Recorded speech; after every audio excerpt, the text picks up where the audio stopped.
This morning, Berean, I'd like to share with you some brief words on the subject of misrule as we endure the daily spectacle of this broken man and his ruined presidency.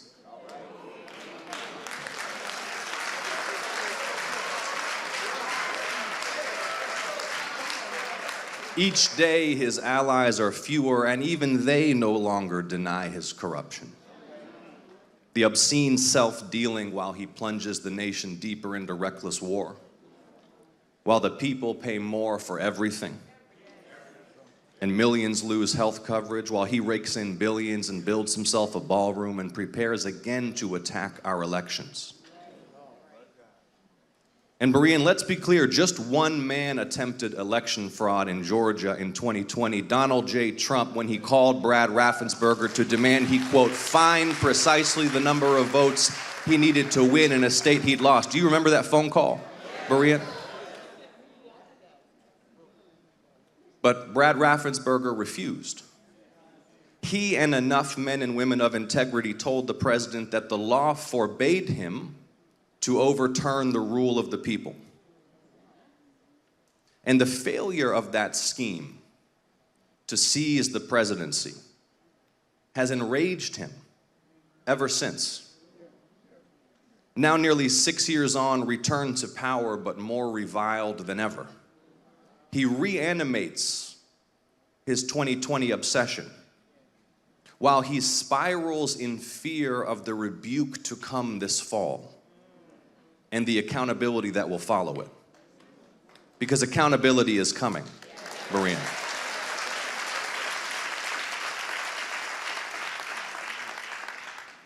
So with each passing day, we see him dig the moral pit deeper and deeper. But Pastor, Proverbs says, whoever digs a pit will fall into it. And Scripture is full of wicked kings brought low by their own arrogance. How many remember the story of King Ahab? It was a reckless war that was his downfall, but first he coveted a vineyard that belonged to the man Naboth. And Naboth was a man of integrity who refused the king because the law forbade Naboth to forfeit his land.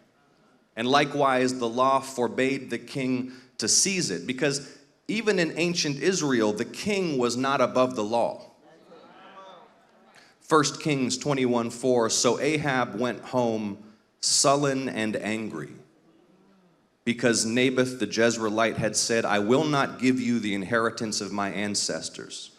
He lay on his bed sulking and refused to eat.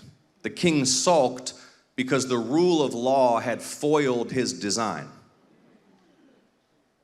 So instead, through forgery and perjury, Ahab's court set out to secure his objective by abusing the law itself.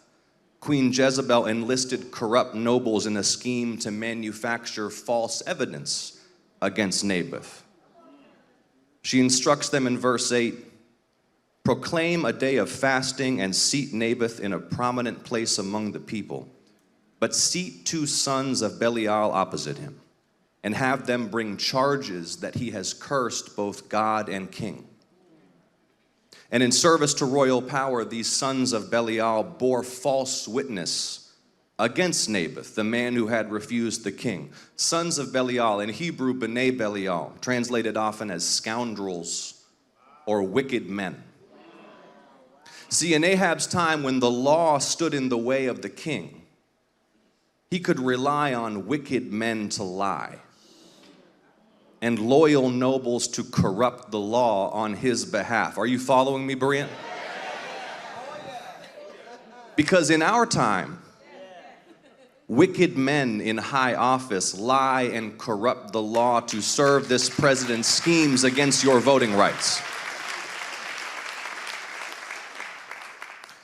In fact, in our time, the price of admission to the president's service seems to be proof that you're willing to lie for him.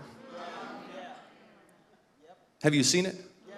Maybe you saw Jay Clayton, the president's nominee to lead our intelligence services, refuse again and again while he was under oath to affirm Donald Trump's defeat in 2020. Or Pete Hegseth before the Senate this week, refusing to recant his lies about the war. And there's something uniquely despicable about lying a nation into war. Treating citizens as fools and the selfless patriots who serve as pawns. Remember, earlier this year, they claimed there was an imminent nuclear threat. After last year, they told us the Iranian nuclear program had been obliterated. Do you remember? Both times lies. On day 12 of this war, the president said, quote, "We won." On day 14, Hegseth said Iran's military was, quote, "destroyed." 5 months later, we're still bombing. Americans are still dying. Iran still has its uranium. Hormuz is still closed. I challenge anyone to defend it. A war built on lies told by a White House utterly absent figures of integrity to dissuade the president from his delusions. And Ahab, too, surrounded himself with yes men. And it led him to reckless war and to his downfall. As he weighed going to war, King Ahab consulted his 400 court prophets, and they assured him unanimously of victory. Just one man spoke truth to power, the prophet Micaiah, who warned the king against war, and for it Ahab imprisoned him. Says Ahab of Micaiah in 1 Kings 22:8, "I hate him because he never prophesies anything good about me."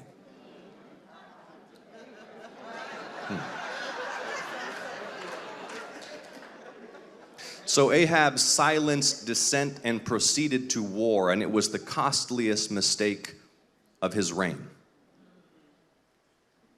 Now, in the kingdom of Samaria 3,000 years ago, those living under Ahab's misrule had little recourse.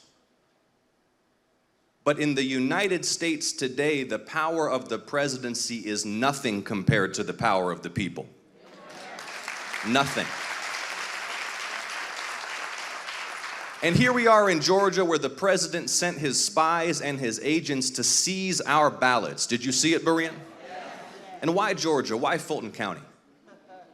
I submit to you it's because the fact that black voters were instrumental to his defeat is even more offensive to this man than the defeat itself.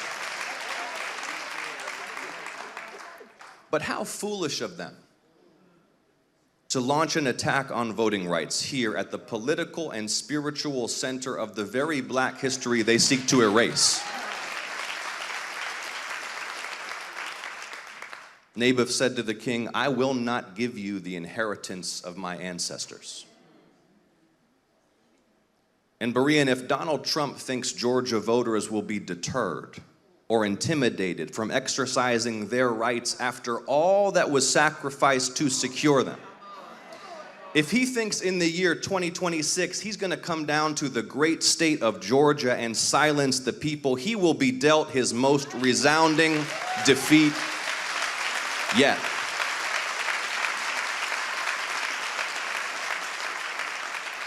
Because he forgets your power. 5 years ago, on the morning of January 6, 2021, the president's mob sacked the Capitol. Do you remember? But it was that same morning that you shocked the world and sent to the Senate the young Jewish son of an immigrant and a black pastor who holds Dr. King's pulpit at Ebenezer Baptist Church. And then earlier this year, when the court eviscerated the Voting Rights Act, the president's allies launched a campaign to remove black elected officials from office, not by defeating them at the polls, but by manipulating maps to dilute minority power. Did you see that?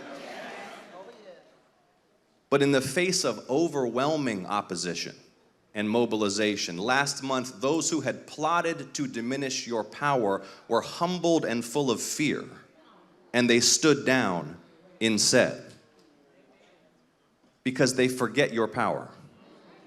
I believe we will overcome this wickedness. We will overcome this wickedness and restore hope and return our nation to the path of progress. But change won't come from the top. It requires the people to move. And once again, that movement has to start right here in Georgia. So Berean, are you ready to move? Thank you so much for having me. God bless you. Thank you for the privilege of serving you and representing you. Come on, put your hands together. Thank you very much. Come on, somebody shout 6 more years.